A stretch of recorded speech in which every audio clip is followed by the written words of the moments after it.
Hello dear students, welcome to our YouTube channel Shriji education.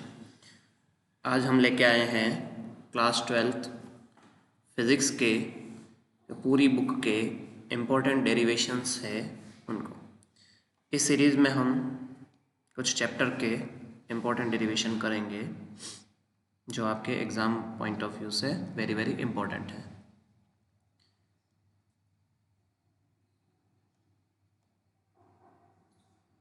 सबसे पहले देखते हैं हम चैप्टर नंबर 1 जो हमारे पास इलेक्ट्रोस्टैटिक्स जो चैप्टर है, अगर हम उसकी बात करें तो इसमें हमारे पास जो इम्पोर्टेंट डेरिवेशंस है बेसिकली एक तो है, सबसे पहले आपको इम्पोर्टेंट डेरिवेशन में पढ़ना है electric field due to dipole on its equatorial and axis. Second जो यहाँ पे है वो है electric dipole in a uniform electric field. Third जो हमें पढ़ना है Gauss law and its application. तो सबसे पहले हम शुरू करते हैं जो इलेक्ट्रिक फील्ड है डाइपोल के कारण उसकी इक्वेटोरियल और एक्सिस के ऊपर उससे। सबसे पहले अगर हम बात करें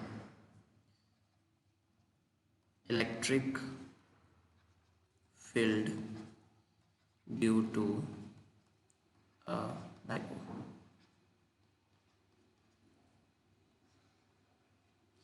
इसमें हम देखें तो सबसे पहले मान लीजिए हमारे पास इस तरह से एक डाइपोल है जो मान लीजिए कुछ इस तरह से है। इस डाइपोल के यहाँ पे जो हमारे पास चार्ज है दैट इज़ -q और ये जो चार्ज है हमारे पास +q। तो हम जानते हैं कि एक डाइपोल में क्या होता है, बेसिकली एक नेगेटिव और एक पॉजिटिव चार्ज एक दूसरे से कुछ स्मॉल डिस्टेंस जिसको हम 12 मान सकते हैं उतने डिस्टेंस के ऊपर अरेंज होते हैं।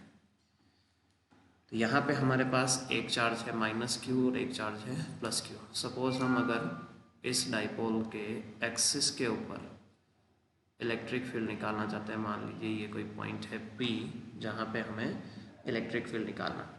तो इलेक्ट्रिक फील्ड निकालने के लिए सबसे पहले हम यहाँ से देखते हैं कि ये जो P पॉइंट है इसकी डाइपोल के सेंटर से जो डिस्टेंस है दैट इज़ सपोज x। तो सबसे पहले हम अगर शुरू करें तो यहाँ से अगर हम डायरेक्ट डायग्रामेटिकली देखें तो ये जो डिस्टेंस हो जाएगी दैट इज़ L और यहाँ से यहाँ तक की डिस्टेंस हो जाएगी अगेन L। इस चार्ज को हम A मान लेते हैं, इस चार्ज को हम B मान लेते हैं। तो सबसे पहले अगर हम डिस्टेंसेस निकालें कि जो डिस्टेंस हमारे पास A P है दैट इज़ x + L और जो B P है दैट इज़ x - L। अब वी नो दैट कि जो A पे जो चार्ज है दैट इज़ -q, तो इस -q चार्ज के कारण जो B पे इलेक्ट्रिक फील्ड होगा वो कुछ इस तरह से हो जाएगा EA अट्रैक्टिव, जबकि जो B है B के कारण जो P पे इलेक्ट्रिक फील्ड होगा दैट इज़ EB। तो हम जानते हैं कि जो नेट इलेक्ट्रिक फील्ड है, नेट इलेक्ट्रिक फील्ड वो इन दोनों के सम के इक्वल होगा, बट अपोजिट डायरेक्शन के कारण हम ये देख सकते हैं कि यहाँ पे जो नेट इलेक्ट्रिक फील्ड होगा दैट इज़ EB - EA।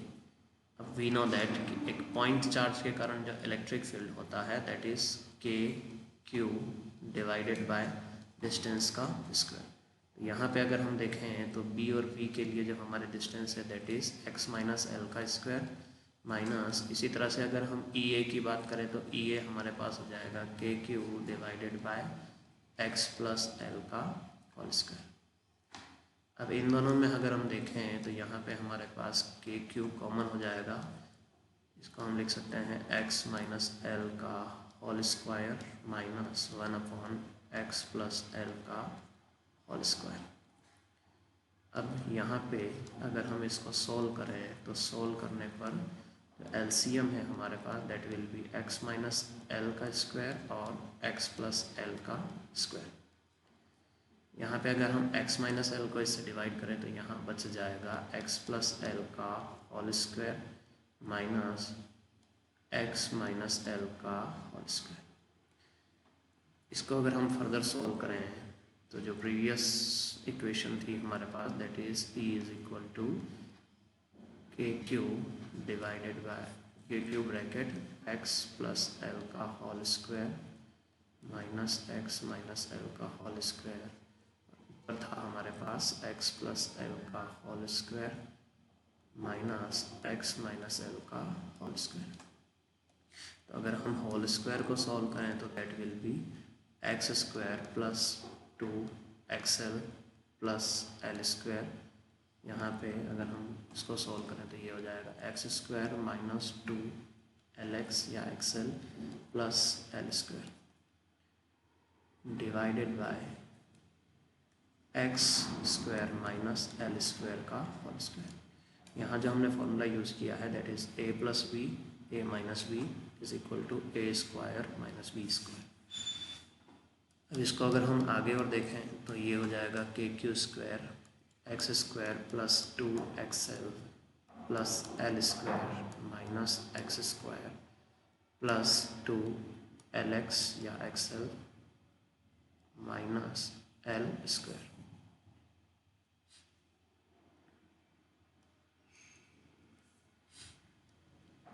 यहाँ पे हो जाएगा 2lx minus L square divided by x square minus L square का होल स्क्वायर। यहाँ से अगर हम कैंसिल आउट करें तो एक्स स्क्वायर से एक्स स्क्वायर कैंसिल हो जाएगा, एल स्क्वायर से एल स्क्वायर कैंसिल हो जाएगा। और इनको अगर हम ऐड करें तो ये हो जाएंगे हमारे पास 4xl divided by x square minus L square का होल स्क्वायर। नेक्स्ट इसी इक्वेशन को हम कुछ इस तरह से लिख सकते हैं कि जो E है that will be k q bracket 2l and 2x divided by x square minus L square का whole square. We know that कि जो q इंटू टी 2l होता है दैट इज p वेक्टर जिसको हम डाइपोल मोमेंट कहते हैं divided by यहाँ पे आ जाएगा x square minus L square का होल स्क्वायर। अब हम यहाँ पे अगर एक कंडीशन अप्लाई करें कि जो L है is very very less then x, तो यहाँ पे जो L x square minus L square है ये नियरली इक्वल हो जाएगा एक्स स्क्वायर के। देयरफॉर इसको हम इस तरह से लिख सकते हैं कि जो E है हमारे पास that will be k p bracket 2x divided by x to the power 4। यहाँ से ये कैंसिल करते हैं तो जो इलेक्ट्रिक फील्ड का फॉर्मूला है that is k p 2 divided by x cube जिसको हम इस तरह से लिख सकते हैं E इज इक्वल टू 2 के P vector divided by x cube. तो ये हमारे किसी इलेक्ट्रिक डाइपोल के कारण उसके एक्सिस के ऊपर इलेक्ट्रिक फील्ड का फॉर्मूला हो जाएगा। यहाँ पे हम देखते हैं कि जो E है एक तो डायरेक्टली प्रोपोर्शनल है डाइपोल मोमेंट के और इन्वर्सली प्रोपोर्शनल होता है क्यूब ऑफ द डिस्टेंस के। नेक्स्ट टॉपिक में अगर हम डिस्कस करें तो हम यहाँ पे डिस्कस करते हैं electric field due to a dipole on equatorial line.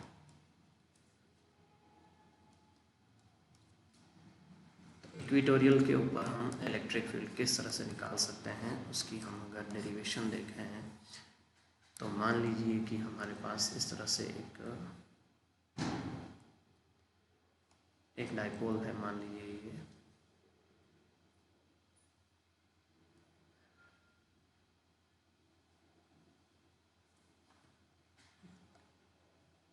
इसका जो चार्जेस है, मान लीजिए यहाँ एक चार्ज है -q, यहाँ जो चार्ज है दैट इज़ +q, और इसकी जो इक्वेटोरियल लाइन है, मान लेते हैं कि ये हमारे पास इसका इक्वेटोरियल एक्सिस है, यहाँ पे कोई पॉइंट है दैट इज़ P, जहाँ पे हमें इलेक्ट्रिक फील्ड निकालना है। तो हम जानते हैं कि जो हमारे पास यहाँ से अगर हम देखें तो जो इस तरह से अगर हम ड्रॉ करें तो मान लीजिए कि ये आपके पास, let me first draw it, ये इस तरह से।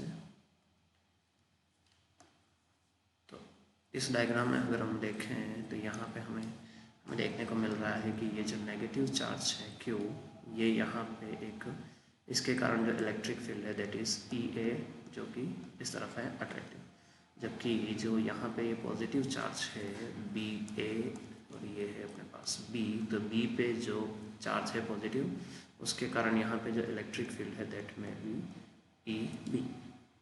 तो अब अगर हम देखें कि ये जो हमारे पास डाइपोल है, इस डाइपोल के लिए अगर हम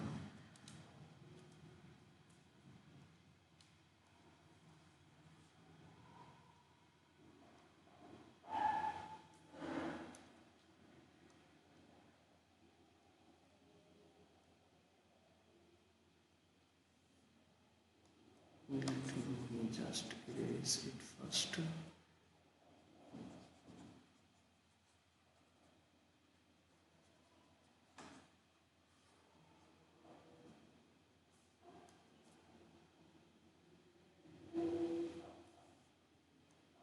यहाँ पे हम इसको रिकंस्ट्रक्ट करते हैं, ऊपर थोड़ी सी स्पेस का प्रॉब्लम हो गया था। तो ये हमारे पास नेगेटिव Q चार्ज, ये हमारे पास पॉजिटिव Q चार्ज, इस चार्ज के कारण यहाँ पे जो इलेक्ट्रिक फील्ड है दैट इज़ EA, ये A पॉइंट है और ये B पॉइंट है, और इस चार्ज के कारण यहाँ जो इलेक्ट्रिक फील्ड है दैट इज़ EB। तो अगर हम देखें कि इस EA और EB का ये जो एंगल है, इसको अगर हम थीटा कंसिडर करें, तो यहाँ से अगर हम इस EA के कंपोनेंट्स ड्रॉ करें तो ये वाला जो कंपोनेंट जो हमारे पास थीटा के साथ वाला है that is EA cos theta, और B का भी ये कंपोनेंट हो जाएगा EB कोस थीटा। सिमिलरली अगर हम वर्टिकल कंपोनेंट्स की बात करें तो वर्टिकल कंपोनेंट ये वाला हो जाएगा EB साइन थीटा, ये जो कंपोनेंट है ये हो जाएगा EA साइन थीटा। अब सिंस जो वर्टिकल कंपोनेंट्स हैं, vertical components of electric field are in opposite direction, therefore these are cancelled,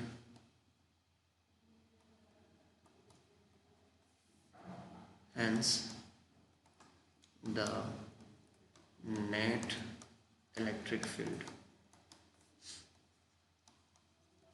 is due to horizontal component only.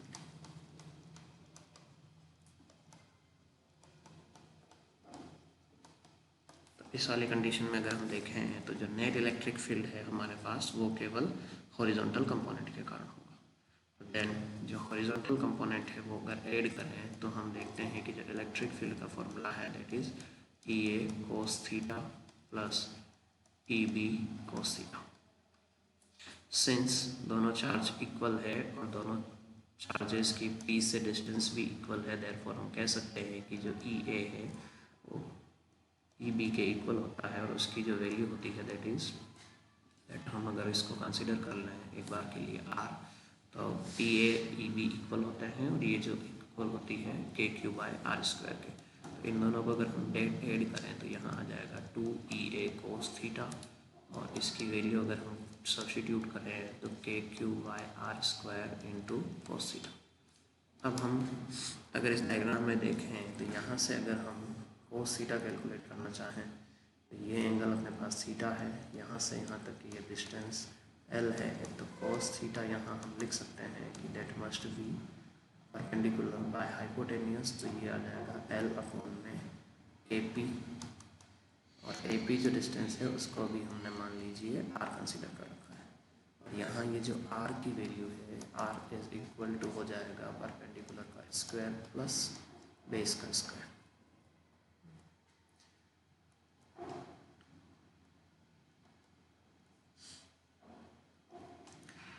Plus L square. R की जगह हम सब्स्टिट्यूट कर सकते हैं x square plus L square, और cos theta की जगह हम सब्स्टिट्यूट कर सकते हैं एल बाय आर। तो यहाँ पे अगर हम सब्स्टिट्यूट करें then we know that k q by r square into ये हो जाएगा l by r, therefore k q 12 divided by r. R की जगह हम लिख सकते हैं x square plus a square की पावर हाफ, और ऑलरेडी यहाँ पे 3 पावर है तो ये हो जाएगा 3/2। देन फिर हम इस इक्वेशन को कुछ इस तरह से रीराइट कर सकते हैं कि ई जो है हमारे पास वो हो जाएगा k p divided by x square plus L square की पावर 3/2। यहाँ पे करेक्शन है, यहाँ एल आ जाएगा प्लस एल स्क्वायर,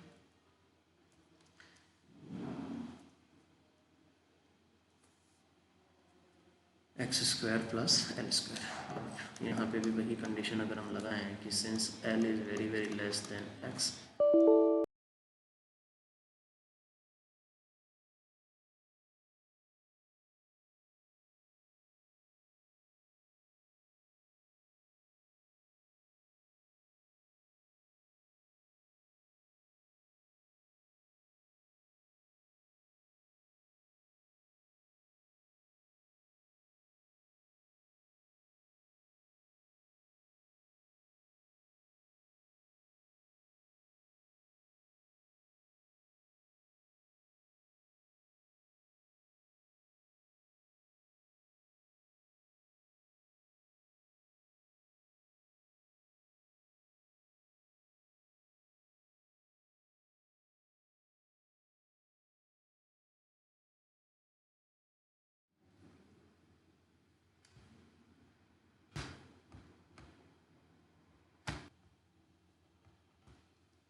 यहाँ पे हम देखें l is very very less than x, therefore x square plus L square can be written as x square. तो यहाँ से अगर हम देखें तो जो हमारे पास इलेक्ट्रिक फील्ड का फॉर्मूला आता है that is k P vector divided by x Q. अब प्रीवियसली अपन ने देखा था कि जो electric field on the axis था वो हमारे पास था 2kp vector divided by x cube, जबकि जो इक्वेटोरियल वाली कंडीशन पे हमारे पास इलेक्ट्रिक फील्ड आता है that is kp upon x cube. तो हम यहाँ ये कह सकते हैं यहाँ से रिलेशन कि जो ई एक्सिस है वो इक्वल हो जाएगा ट्वाइस ऑफ ई इक्वेटोरियल। एक मोस्ट इम्पॉर्टेंट रिलेशन आपके यहाँ से बनता है। तो इस तरह से हमने सोल्व किया पहले इलेक्ट्रिक डाइपोल के कारण उसके एक्सिस पर इलेक्ट्रिक फील्ड, और अब एक इलेक्ट्रिक डाइपोल के कारण उसकी इक्वेटोरियल लाइन की। ये दोनों ही डेरिवेशन आपके एग्जाम पॉइंट ऑफ व्यू से मोस्ट इम्पॉर्टेंट है। नेक्स्ट अगर हम बात करें इलेक्ट्रिक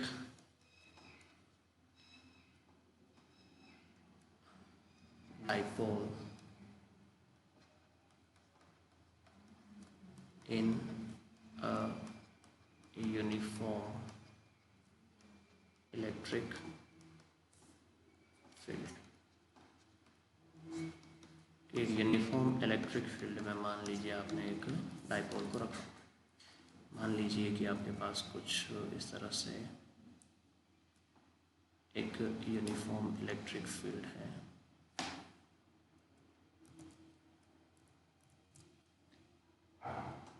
मान लेते हैं कि ये हमारे पास इस तरह से एक यूनिफॉर्म, हम जानते हैं कि यूनिफॉर्म इलेक्ट्रिक फील्ड को हम पैरेलल लाइंस के द्वारा रिप्रेजेंट करते हैं।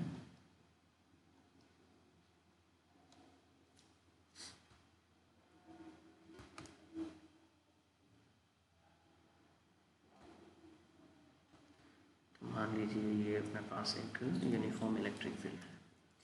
अब इस यूनिफॉर्म इलेक्ट्रिक फील्ड के अंदर मान लेते हैं कि इस तरह से हमने एक डाइपोल को अरेंज कर रखा है।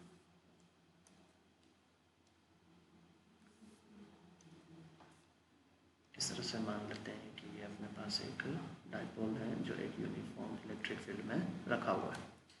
इस डाइपोल के लिए जो ये वाला जो चार्ज है दैट इज़ -q, ये वाला जो चार्ज है दैट इज़ +q।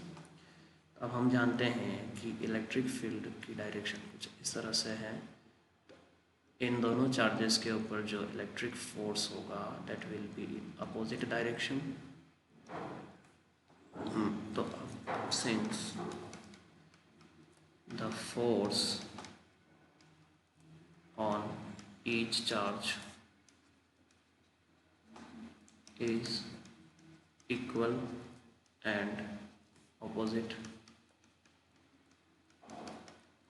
therefore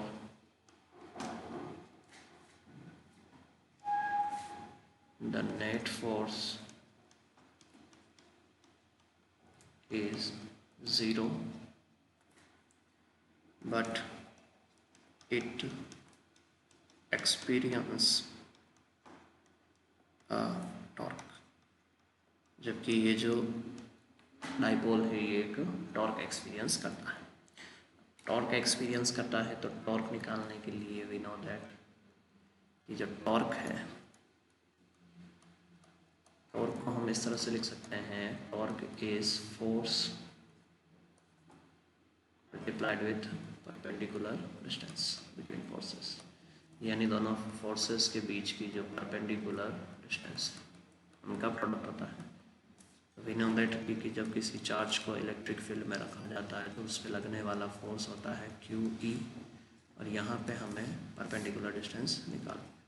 तो परपेंडिकुलर डिस्टेंस में देखते हैं कि ये जो हमारे पास एक फोर्स इस तरफ काम कर रहा है, एक फोर्स यहाँ काम कर रहा है, तो इन दोनों के बीच की अगर हम परपेंडिकुलर डिस्टेंस देखें तो ये हमारे पास 2L डिस्टेंस है डाइपोल के लिए। तो ये जो डिस्टेंस हो जाएगी ये हमारे पास 2L sin थीटा हो जाएगी, where theta is this angle. तो यहाँ से अगर हम देखें तो हमारे पास जो परपेंडिकुलर डिस्टेंस निकल के आती है that is 2L sin theta. We know that कि जो हमारे पास Q × 2L है उसको हम P लिख सकते हैं और ये E यहाँ रह जाएगा that is PE sin theta. यहाँ पे जो टॉर्क है इसको वेक्टर फॉर्म में हम कुछ इस तरह से लिख सकते हैं V × E। ये हमारे पास एक टॉर्क के लिए uniform magnetic uniform electric field में किसी चार्ज पे लगने वाला टॉर्क हो जाएगा। अब अगर हम देखें तो थीटा अगर 90 डिग्री होता है तो टॉर्क का फॉर्मूला हो जाता है PE, जबकि थीटा अगर 0 डिग्री होता है जो टॉर्क हो जाएगा 0। तो ये हमारे पास दो स्पेशल केसेस हम यहाँ से निकाल सकते हैं।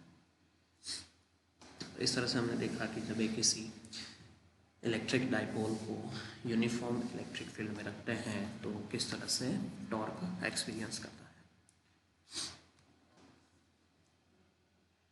नेक्स्ट अगर हम देखें तो Gauss's law and its application. तो सबसे पहले अगर हम बात करें कि व्हाट इज गॉसेस लॉ, तो गॉस लॉ ये है कि मान लीजिए आपके पास ये कोई एक क्लोज सरफेस है। अब इस क्लोज सरफेस के अंदर सपोज़ आपने कोई एक चार्ज रखा हुआ है +Q, तो इस सरफेस से निकलने वाले जो फ्लक्स है, flux related to closed surface, किसी क्लोज्ड सरफेस से रिलेटेड जो फ्लक्स है फाई, वो किसके इक्वल होते हैं अकॉर्डिंग टू गॉस लॉ कि इससे जो फ्लक्स है वो फ्लक्स जो लिंक है वो इक्वल हो जाएंगे σQ divided by epsilon. Here σQ is total charge, and epsilon naught is permittivity of free space। इस तरह से ये हमारे पास गॉस लॉ हो जाएगा। अब बेसिकली गॉस लॉ की जो डेरिवेशन है, एप्लीकेशन है, वो हमारे सिलेबस में 3 एप्लीकेशन है।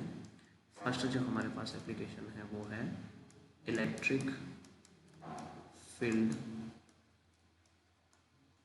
Due to straight long conductor.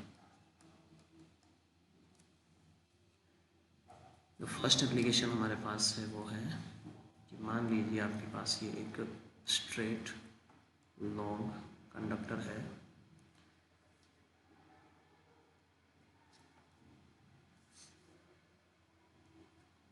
जिस पे जो चार्ज है वो यूनिफॉर्मली इसकी पूरी लेंथ में इक्वली डिस्ट्रीब्यूटेड है और इसकी जो लीनियर चार्ज डेंसिटी है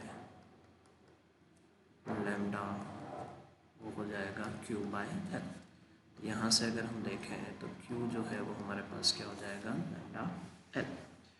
अब इस uniformly charge straight conductor wire के कारण हमें इलेक्ट्रिक फील्ड निकालना है।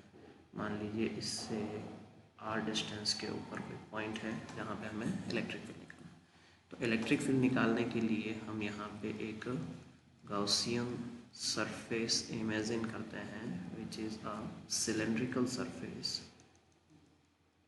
कुछ इस तरह से हम एक गॉसियन सरफेस यहाँ पे इमेजिन करते हैं।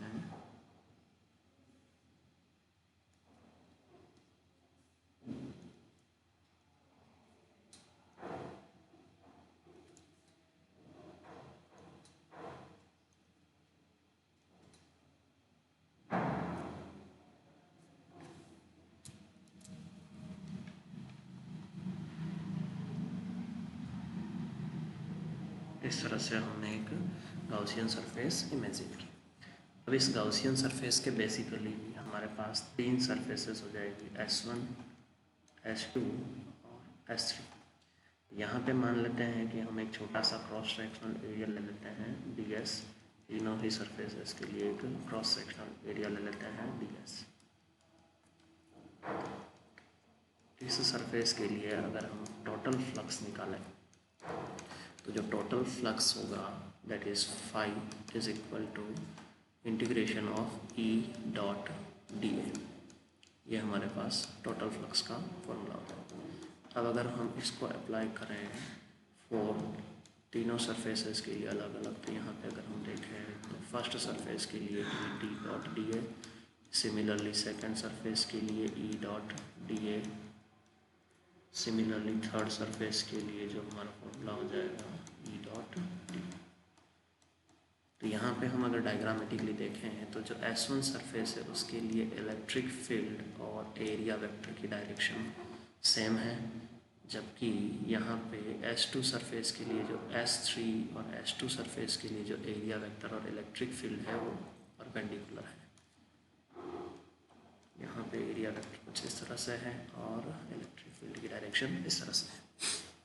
तो अगर हम इनको अप्लाई करें तो अप्लाई करने पर हम देखते हैं कि फर्स्ट जो सर्फ है उसके लिए तो फॉर्मूला हो जाएगा E डॉट dA, जबकि ये परपेंडिकुलर वाले जो कंपोनेंट है ये यहाँ से फिनिश हो जाएंगे। तो हमारे पास जो नेट फ्लक्स निकल के आता है that is phi is equal to E dot dA। Electric field चूँकि कांस्टेंट है तो उसको हम यहाँ से बाहर ले सकते हैं और dA का अगर हम इंटीग्रेशन करें तो दैट विल बी एक सिलेंडर का कर्व्ड सरफेस एरिया जो होता है वो होता है 2πrl, where L is the length. तो इस तरह से हमने फ्लक्स का फॉर्मूला निकाला, बट वी नो दैट कि जो हमारे पास गाउस लॉ है that is equal to Q upon epsilon naught. Q को हमने देखा था कि Q होता है lambda upon L epsilon naught, जबकि इधर से हमने जो कैलकुलेट किए वो फ्लक्स हो जाएंगे हमारे पास E इंटू 2πrl। तो यहाँ से L से L अगर हम कैंसिल करें तो इलेक्ट्रिक फील्ड का जो हमारे पास फॉर्मूला आता है that is lambda upon 2πr/ε0। ये हमारे एक स्ट्रेट लॉन्ग कंडक्टर के कारण इलेक्ट्रिक फील्ड का फॉर्मूला हो जाएगा। अब यहाँ से अगर हम देखें तो जो इलेक्ट्रिक फील्ड है वो इलेक्ट्रिक फील्ड इन्वर्सली प्रोपोर्शनल है डिस्टेंस के। तो इसको अगर हम ग्राफिकली फॉर्म में शो करें तो ग्राफिकली कुछ इस तरह से शो कर सकते हैं। ये हमारे पास इलेक्ट्रिक फील्ड और डिस्टेंस के बीच में ग्राफ हो जाएगा। तो इस तरह से हमने डिस्कस किया था एक uniformly charged straight conductor wire के कारण इलेक्ट्रिक फील्ड। नेक्स्ट अगर हम डिस्कस करें जो हमारे पास सेकंड एप्लीकेशन है वो है electric field due to infinite या फिर कह सकते हैं प्लेन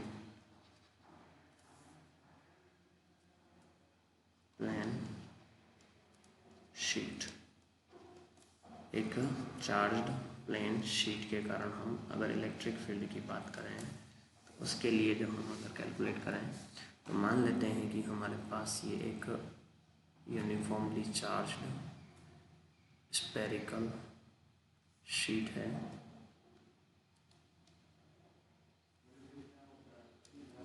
जिसको जो टोटल चार्ज गिवन है दैट इज Q।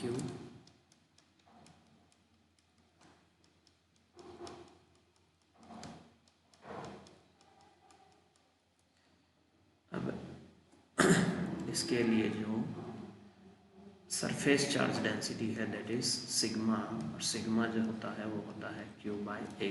तो यहाँ से अगर हम Q को कैलकुलेट करें तो दैट इज सिग्मा A।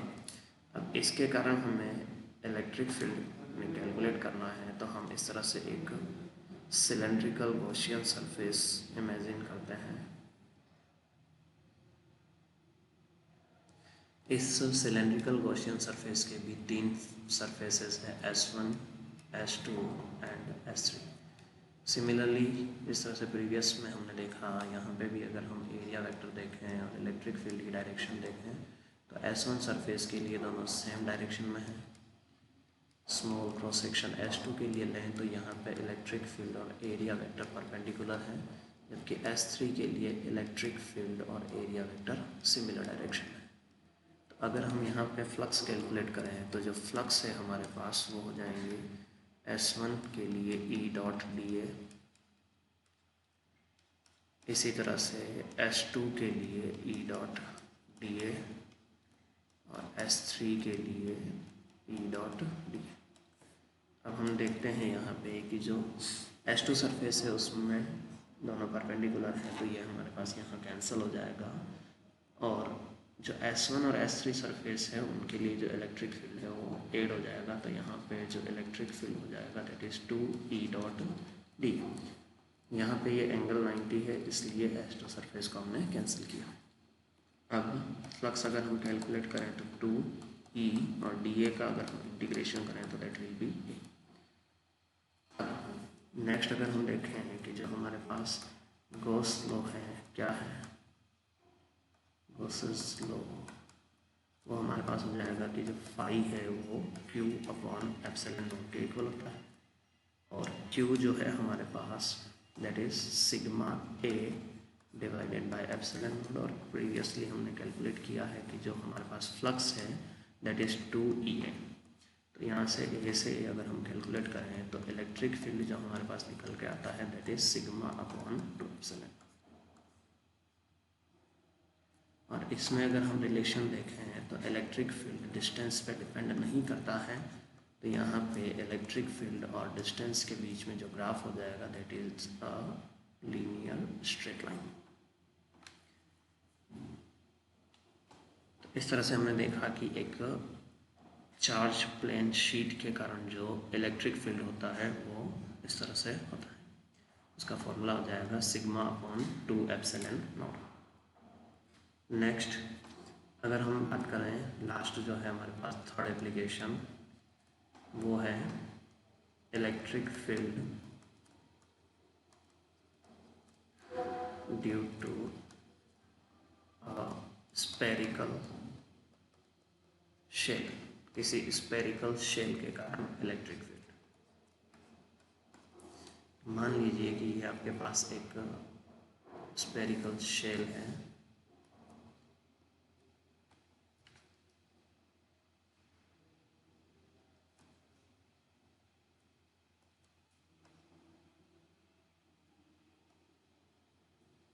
ये हमारे पास मान लीजिए एक स्पेरिकल शेल है। इस स्पेरिकल शेल के लिए अगर हम इलेक्ट्रिक फील्ड कैलकुलेट करें तो मान लेते हैं कि इसके सेंटर से डिस्टेंस पे हमें इलेक्ट्रिक फील्ड कैलकुलेट करना है।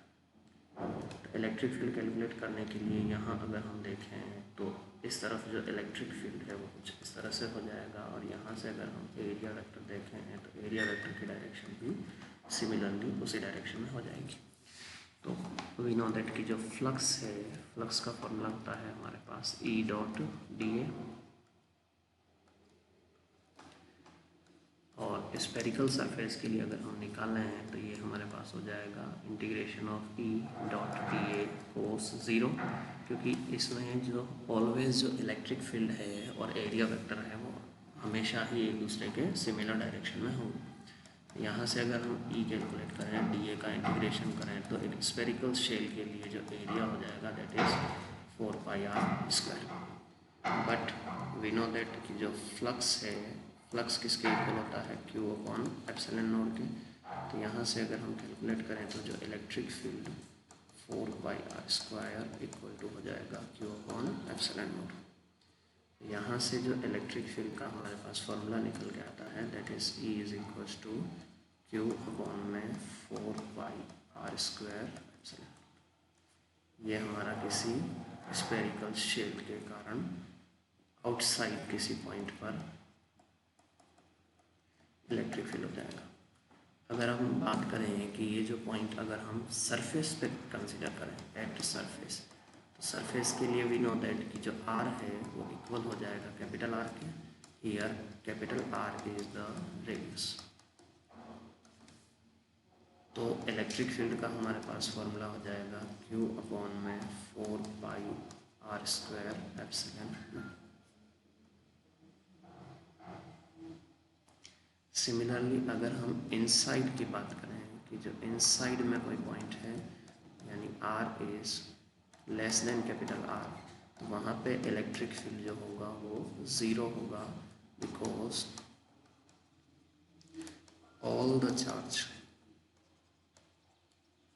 इज प्रेजेंट एट सरफेस, यानी जो सारा का सारा चार्ज है वो ओनली सरफेस पे प्रेजेंट होता है। तो इस तरह से हमने तीनों पोजीशन पे इलेक्ट्रिक फील्ड निकाला। अब हम इसको ग्राफिकली डिनोट करते हैं। तो ग्राफिकल फॉर्म में अगर हम देखें तो जो इलेक्ट्रिक फील्ड है कुछ इस तरह से रिलेट हो जाएगा कि हमारे पास इस तरह से हमने इधर लिया है डिस्टेंस, इधर लिया है हमने इलेक्ट्रिक फील्ड। ये मान लेते हैं कि जो हमारे पास यहाँ R जो है वो कैपिटल R के इक्वल है। अंदर की साइड में यानी इनसाइड जो है वो तो इलेक्ट्रिक फील्ड हमें पता है 0 होता है। सरफेस पे जो इलेक्ट्रिक फील्ड होता है दैट इज़ मैक्सिमम, ये इलेक्ट्रिक फील्ड की मैक्सिमम वैल्यू है विच इज़ KQ/R। उसके बाद हम जानते हैं कि जो आउटसाइड है उसके लिए इलेक्ट्रिक फील्ड जो है वो KQ/r² यानी इन्वर्स प्रोपोर्शन है, इन्वर्स स्क्वायर।